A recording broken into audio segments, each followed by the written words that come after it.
It's The Log. I'm Charles Purcell. Happy to be with you, and happy being the operative word here. I listened back to the last couple of shows and realized, I don't know, I sounded a little angry. I'm sounding a little upset the last couple days. I need to, I think for my own sanity, I need to lighten up a little bit, just a little bit. I mean, yeah, things are bad. Sure. I'm not going to pretend they're not. I'm not going to be that person who just pretends everything is fine, turns my back on all the bad news. No, there's got to be somehow a magic formula where you can endeavor to have a clear understanding of the world and all of the manifest catastrophes that are happening simultaneously and still maintain some sanity. It shouldn't be an either-or kind of a choice. I did have a little help this week, though, from a couple of old friends.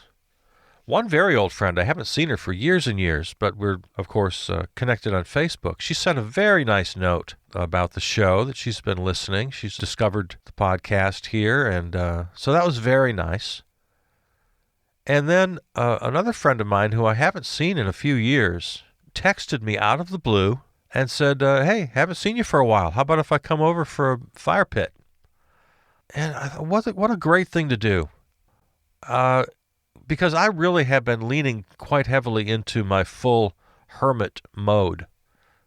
I thought I've given serious consideration to just going completely off the cliff. Like, all right, that's it. I'm just a hermit now. Because I found myself here in quarantine getting, like everybody, or like a lot of people, different forms of depression take hold. And I just found myself annoyed at the news, feeling the need to rail against the world as it currently exists. And I was starting to seriously consider just hermitizing. Like, that's it. This is just me now. I'm just alone in my house, ranting into a microphone. This is just it now. This is my life. And my friend Suzanne, if you're listening, Suzanne, God bless you, just text me out of the blue. Haven't seen her for years. I'm coming over for a fire pit. What do you say? And so before I had a chance to think about it, I just texted right back and I said, you know what? That's a great idea. Do that. So she came over. Martin also came over. If you know Martin, he's the program manager at our flagship terrestrial station, WXRW, River West Radio, riverwestradio.com.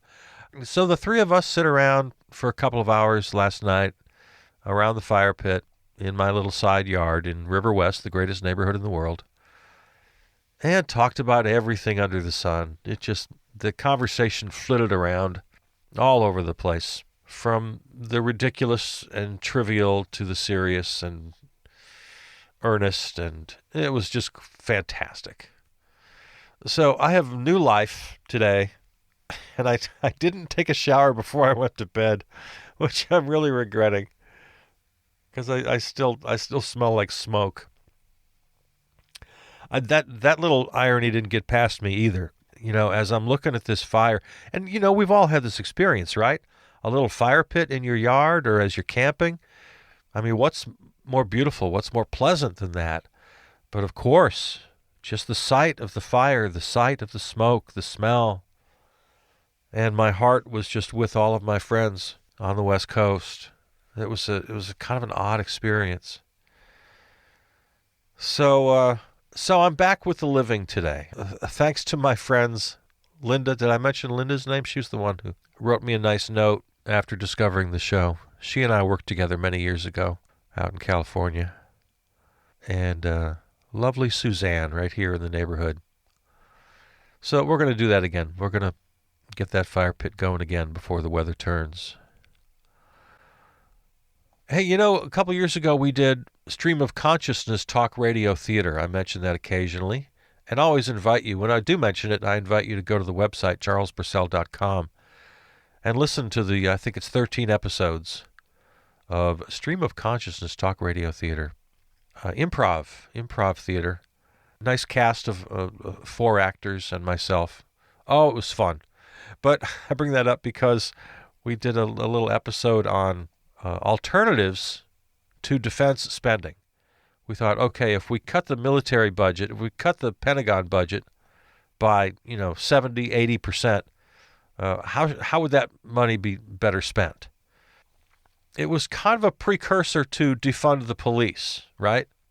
You take that money that's now allocated toward guns and firearms and violence, and you redirect it to more positive endeavors.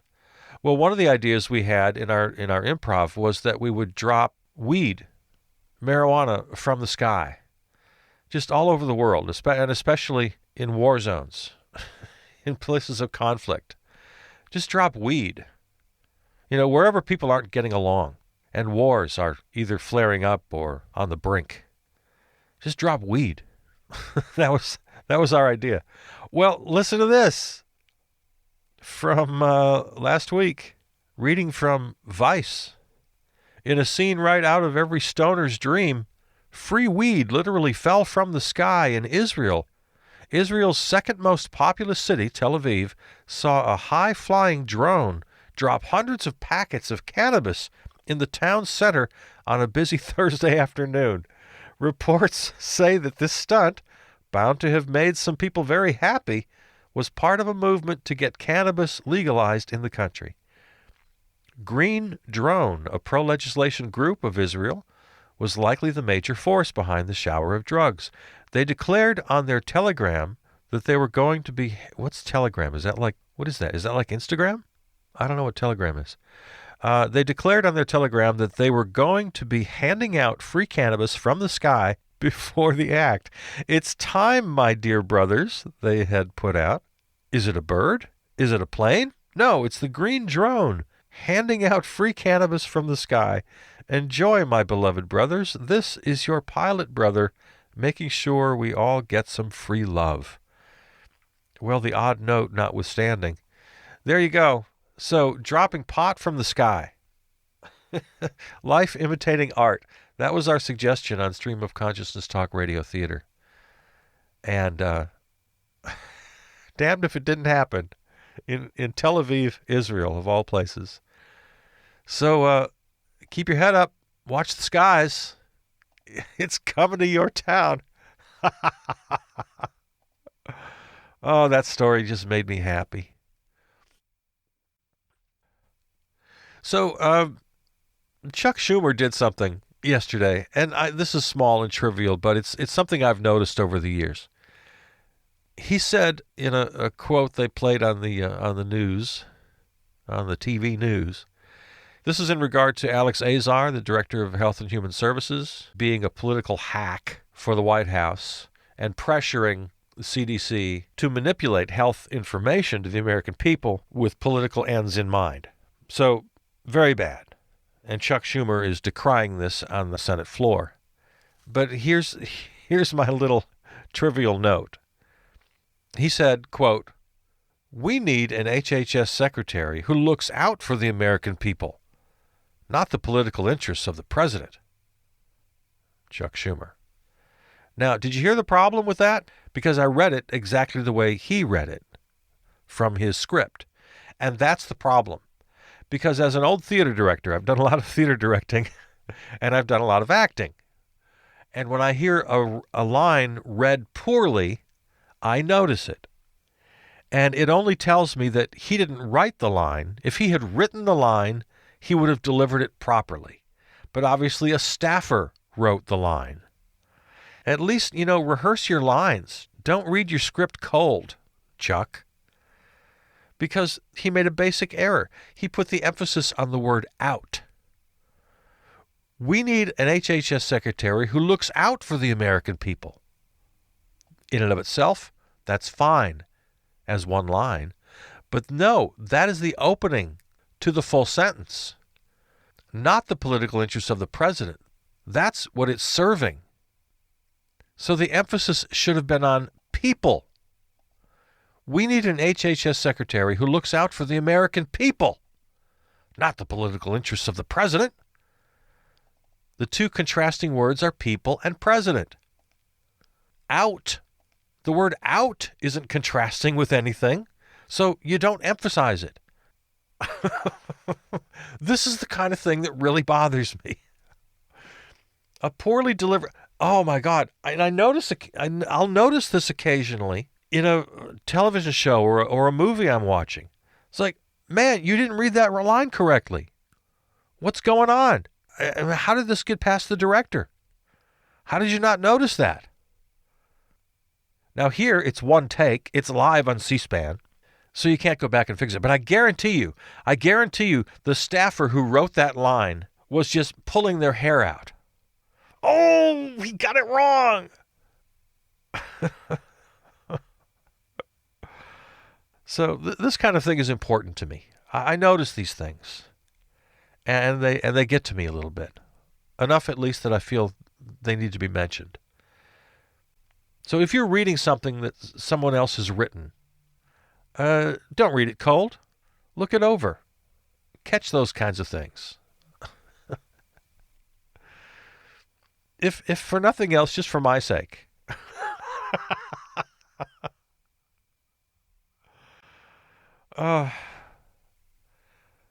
Here's something trivial. I'm trying so hard just to stay a little bit lighthearted today. Michelle Martin, wonderful journalist, just one of the best of the best. Michelle Martin anchors NPR's Weekend Edition Saturday, I believe, or All Things it's the afternoon show on Saturday, whatever they call it. All Things Considered Weekend or Saturday, whatever. And she's a regular contributor. She often sits in the anchor desk, and she also interviews news subjects on Amanpour and Company with Christiane Amanpour. So I like Michelle Martin a lot.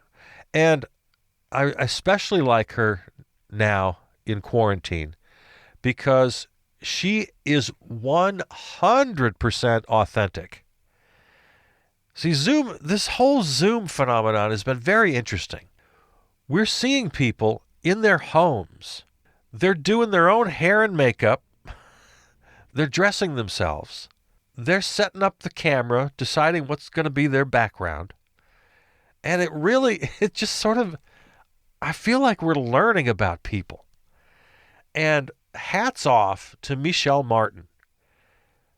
The way she presents without the trappings of a studio and a hair and makeup person and a costumer and all of that, without all the bells and whistles of network television, of all the personalities and talk show hosts and news anchors and all of their guests, Michelle Martin wins the prize for me. She just looks great. She looks authentic. She's kind of raw. She's making, it appears, and I mean this as a compliment. I don't want to be misunderstood here. It appears she's taking almost zero effort in creating any kind of a presentation. She's just there. She doesn't care about the angle of the camera. It's kind of up on her a little bit, which anybody who's got a little extra weight will know that you want the camera to be above you because it hides the under the chin, the fat on the neck. Yeah. She doesn't care about that. Her hair looks just kind of wonderfully natural and just slightly disheveled. And again, this is all complimentary. She is authentic and raw in the best sense of the word. And it's all about content with Michelle Martin. You're not distracted by any of this. I think maybe that's the bottom line. Except for the fact I noticed the things I'm telling you about. I wasn't distracted. So many people get on there and I don't hear a word they're saying because I'm too interested in trying to see what books they read. Every damn person is in front of a bookshelf. Can we get over this thing, please? Why is this the default background? You got to be in front of your books. We noticed this very early in our Zoom era, and everybody mentioned it. But it continues. So half the time I'm trying to read, and they're hard to read. They're a little bit out of focus. They're small. I'm looking, okay, what is that? What does that say right there? What is that title? What is that book title? Is that a Ta-Nehisi Coates she's got there on her shelf? Wow, look at that. And I don't hear what they're saying. Yeah, it's a very interesting peek into people's homes. There seem to be two schools of thought, or at least two. One is the wide shot behind you, where you see pretty much the whole room. So there's the talking head where it's supposed to be. But behind the talking head, you're seeing an entire room. And maybe even a cat rolling around in the background. Another one of my favorites, Lisa Desjardins from the PBS NewsHour. Her cat is always on the couch behind her. Just kind of stretching out, usually sleeping, but often kind of rolling around a little bit. Just being a cat. So yeah, we get the full room. And man, some of these people have money. Oh, Lord. Some of these folks really are showing it off. Like, look at my house. We got some people with houses. And then there are the opposite of that are those who just put a little blank wall behind them. They're sitting right next to the wall. These are not real good. I'm sure there are consultants now about this. There have to be.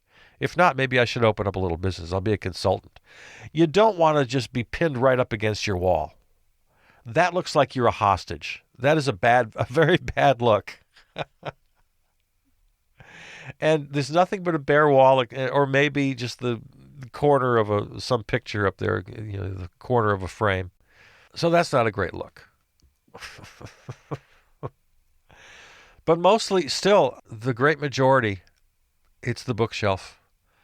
And I don't know why. I don't know why. Art on the wall is fine. Oh my gosh, that's another thing that I've noticed. Some people have no taste. Oh, they have no taste at all in what they put on their walls, in the art on their walls. I find, generally speaking, the younger people have better art. Not more expensive art, just better art. More interesting. More tasteful. And the older Zoomers, the boomer Zoomers, if you will, have really bad, really basic art and knickknacks, because every shelf, you can't have just books. You got to have some knickknacks. You got to have some flowers and vases and pictures of the family. Man, the generational divide in this country, as illustrated by Zoom set decoration, is wide. The generational gap is wide. Old folks really need to step aside. And that's why the current political landscape, at least as I speak today, is very disturbing. The kind of presidential candidates we get, the leadership in the House and Senate, I'll be so happy. I'll be so happy when we can get some fresh blood. We get some youth. Someone in leadership who has some idea of what century we're living in. Man. All right, so there you go. Well, let's see here. Today is a freeze day. Headline, AP.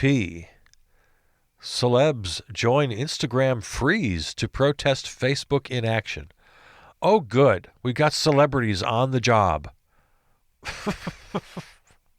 When will celebrities learn that they're not helping?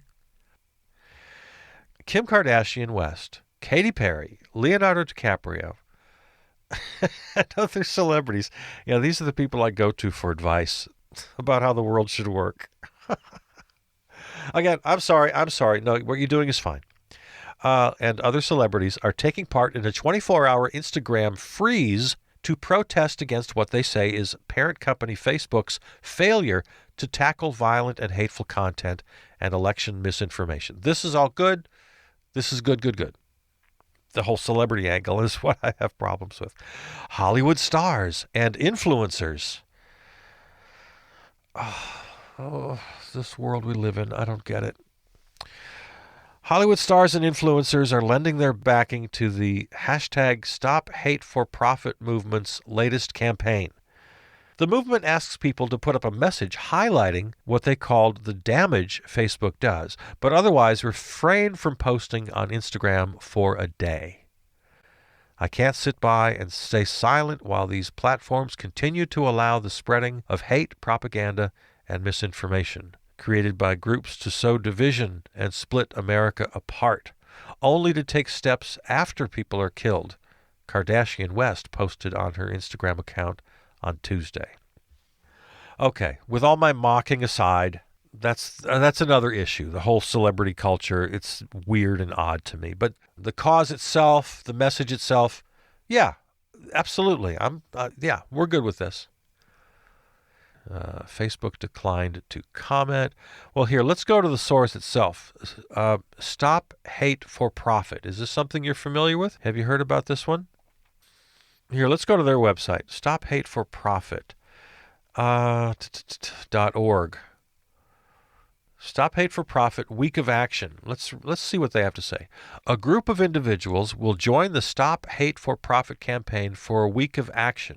And it's this week. We are quickly approaching one of the most consequential elections in American history. Facebook's unchecked and vague so-called changes are falling dangerously short of what is necessary to protect our democracy. Facebook's role in the Kenosha shooting, which was flagged as violating their policies hundreds of times, is a reminder that changing policies without changing enforcement means little. It reinforces the fact that lives are on the line. And, of course, that's in reference to the so-called Kenosha Guard. They were recruiting militia types from all over to come to Kenosha armed. And that is what Rittenhouse responded to and wound up shooting 3 people, killing 2. All right, continuing now from Stop Hate for Profit. To join the Week of Action, we ask you to post a specific message online during this week. These messages will be about the harms that Facebook is inflicting on our society and the importance of voting. Those messages are available in our Week of Action Toolkit. So if you want to go to this, there's a little link.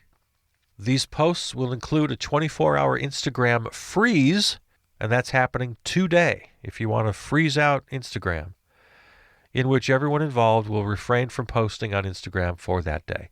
The Week of Action will end at the end of this week with a call to urge people to vote and demand that Facebook stop undermining our democracy. Join us to change the conversation about Facebook's danger to society and to explicitly call on Facebook to hashtag Stop Hate for Profit. So that's what's going on, and that's something you want to get behind. I sympathize. I understand. Now, as you might imagine, I have a couple of problems, though. Oh, God, he's got problems again. Money, profit, is the oxygen that keeps all of this alive, right? To use that little metaphor, the fires of hate are fueled by the oxygen of money. You take away the money, the hate starves. So that's why boycotts and so-called freezes are good, and I'm with you. But my problem is it's the absolute minimum you can do. It's so temporary by its very nature. A one-day freeze? Really? The only way this condition ever improves is if we permanently remove the profit incentive from media.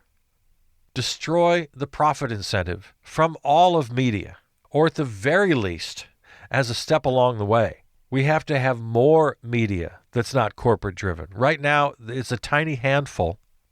There's Democracy Now! With Amy Goodman, and, a handful of others. There's ProPublica, or ProPublica, as Amy Goodman says. I don't know which is correct. Really, just a handful. I can't even think of any others. I think, is The Nation? Does The Nation take corporate sponsorship? I don't think so. Yeah, just the fact I can't even think of any others. We have to have some media in this country that's not beholden to corporate profit. It just destroys everything. Now, you know me, we have to remove the profit incentive across the board, everywhere, in all fields. It creates poverty by stealing from labor. It limits health care and education to everybody. It's absolutely destroying or has destroyed the electoral process. Yeah, we got to remove profit everywhere. But it is especially problematic in media because, as we've talked about many times, you and I, the need for money, for profit, perpetuates all the conflict and the violence that we see in the media, both in the violent content of entertainment programming and in the violent content promoted in news programming.